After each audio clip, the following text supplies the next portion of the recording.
Evil is on board. Powerful evil. I really loved the screenplay. It was an alien-style story set on the ocean in 1897 and with Dracula instead of the alien monster, basically. Dracula, there's something just potent about that mythology. Everyone knows fear. Everyone has a relationship to fear in some way, and I think Dracula represents that for us. I believe that Bram Stoker really conjured something that changed us culturally since the moment his book was published. What the devil is that? The theme of Dracula really stems back to the themes of the devil. And that's what this is. This is the devil on a ship. It takes place on board this merchant ship, the Demeter. It's an environment that we don't really associate with the Dracula story, but it really is a very rich part of the Stoker novel. What's that?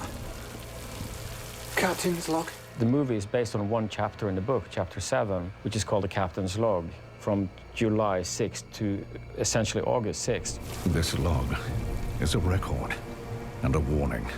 It's this sort of broken, fractured account of these strange events that befell the doomed crew. But we don't really know what happened in between those moments. Search the ship, Mr. Wojcik. The idea in the book is that this sparse information gives rise to that sense of dread and that sense of what the hell is going to happen here. There's more to explore. There's some gaps to fill in. So I'm glad they got in and sort of opened it up and dug deep on it. There is something out there. Someone. Braggy Chute, who had this idea originally and wrote the original screenplay, was fascinated by what actually happened on the ship that transported Dracula from Transylvania to England. And our partners at Amblin really loved that idea, as did we, and we certainly found our perfect director in Andre Overdahl. I really loved all the characters on board. They felt like a real crew of people who are trying to understand what they're facing on board that ship. God's anger has come upon this vessel. Shut up! And they have no comprehension what it is. Before filming commenced, we went to the sea a few hours north of Berlin. We went to Rostock in Germany, and we were on this beautiful ship similar to the Demeter, and the lovely crew taught us how to tie various types of knots and deal with the rigging. And we realized how hard it is and how in shape these guys must have been. Every time I tried to pull on a rope, I would just like get lifted into the air. Good. Okay. And action. We started our voyage doing the interiors of the ship in Berlin, in Babelsberg. It's a fantastic studio, great space. This used to be a lumber ship, built the old way.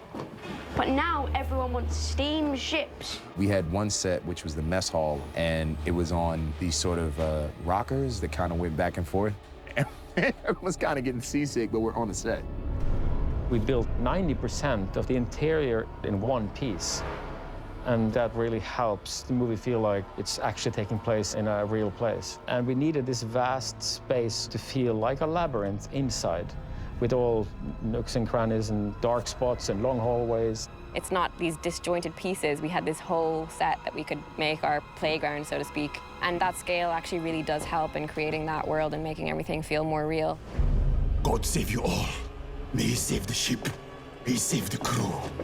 And then we had to shift this huge company of people to the island of Malta. Okay. About an hour from Sicily and about 2 or 3 hours from Africa.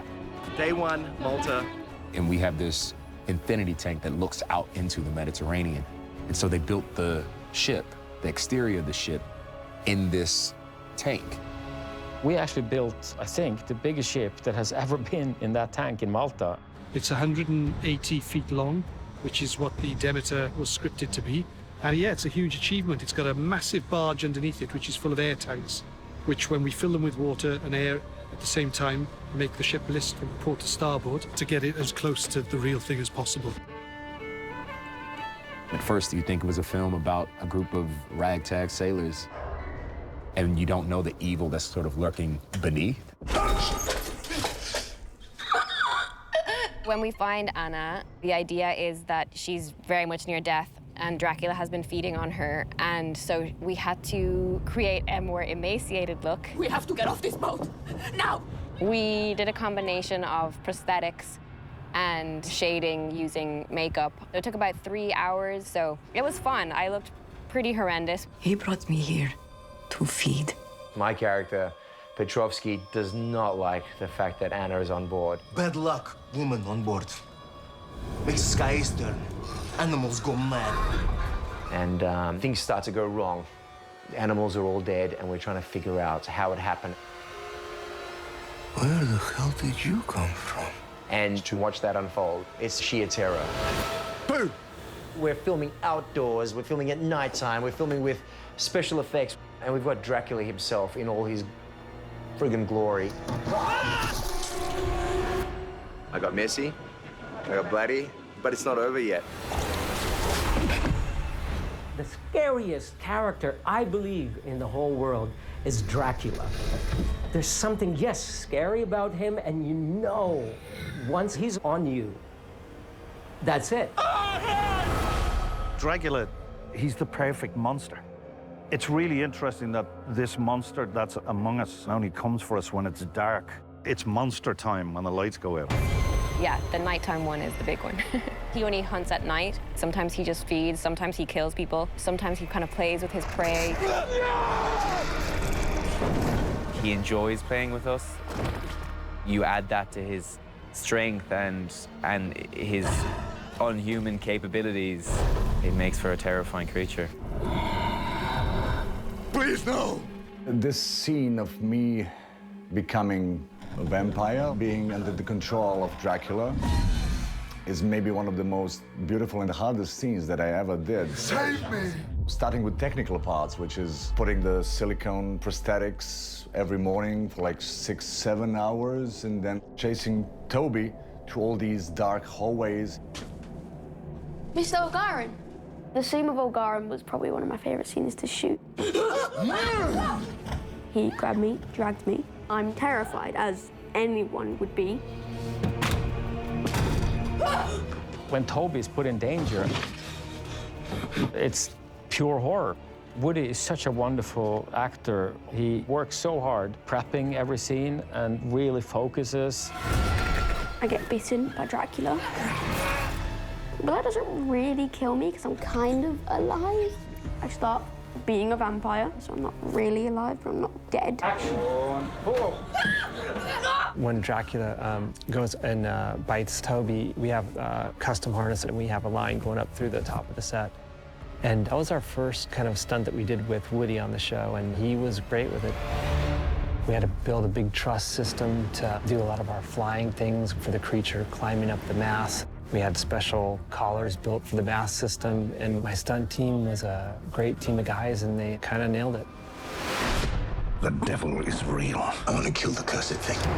The battle scene is definitely one of the standout scenes just because the elements in it, the water, the weather, the lightning, Dracula being there and all his glory.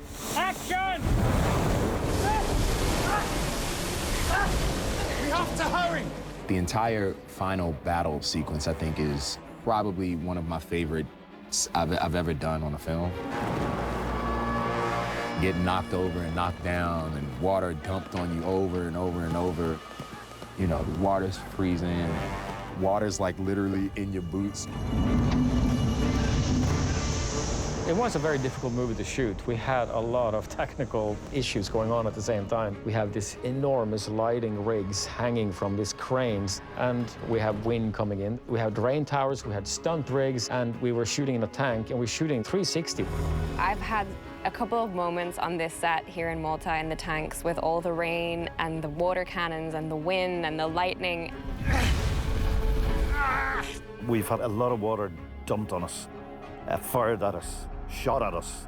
And when you're strapped to the wheel of a ship, well, let me put it this way, you need your sense of humor.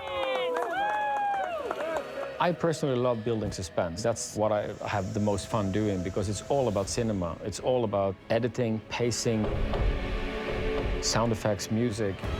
And Bear McCreary made some fantastic music. He created a really grand, epic piece of music for this movie, which feels like it's this journey from one side of Europe to the other. The great part about this genre is that it pushes you outside your comfort zone. The one emotion we don't really want to feel is fear. But when you can do that safely in a theater, for example, you're attracted to that. You're watching them go through this experience that they have no choice but to go through. There's no way off the ship. And that evil is lurking right there. May God have mercy on us all.